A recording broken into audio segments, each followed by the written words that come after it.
আসসালামু আলাইকুম গাইস। আজকে রাতে কিন্তু কয়টা বাজে, মানে 9:30টার দিকে আমাদের বাজার থেকে কিন্তু রাতের বেলা মাছ কিনে নিয়ে আসছে।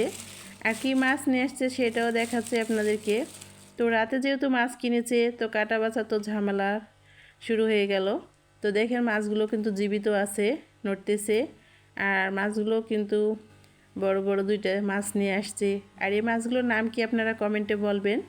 তো মাছগুলো দেখতে যেমন সুন্দর, খেতেও তেমন ভালো লাগবে, কিন্তু এই যে রাতের বেলা কাটা ধোয়ার একটা ঝামেলার ব্যাপার। তো কিছু করার নাই, যেহেতু নিয়ে চলে আসছে, তো কাটা ধোয়া তো পরিষ্কার করাই লাগবে। অবশেষে মাছগুলো কাটা ধোয়া পরিষ্কার করে ফেললাম। আর দেখেন মাছের পেটে কিন্তু ডিম ছিল। আর দুইটা মাছ যেহেতু কাটা ধোয়ার পরে অনেকগুলোই হয়েছে। আর দেখেন মাছের পেটে ডিম ছিল, দুইটা মাছ মিলে কিন্তু 3 কেজি ওজন আসছিল। তো আমার কাটা ধোয়া পরিষ্কার করা শেষ, এখন 10টা পার হয়ে গেল মাছগুলো